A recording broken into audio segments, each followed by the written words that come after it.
ururka daryeelka xoolaha ee Hon SPCA waa urur u taagan daweynta iyo daryeelka xoolaha. Daryeelka xooluhu waa waajib in wada saaran. Muuqaalkan waxaan idinku soo gudbinaynaa goob dameeruhu ay ku nastaan oo hoydaan isla markaana ay biyaha ka dhaamsadaan. Halkani waxay ku taalaa magaalada Hargeysa, gaar ahaan hoteelka Harwanaag dhabarkiisa galbeed.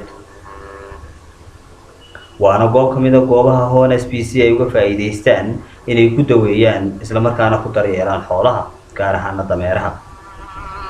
sida idin muuqata, dameeraha halkan ku nasta ma haystaan hadh, hoy iyo deegaan ku filan. waxayna intaasi u dheer inay goobtani u dhowdahay goob qashin quba isla markaana u keeni kara dameeraha xanuuno.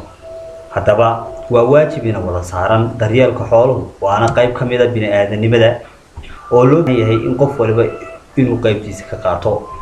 sidaa daraadeed aynu gurmano dameeraha ku dayacan agagaarkeena.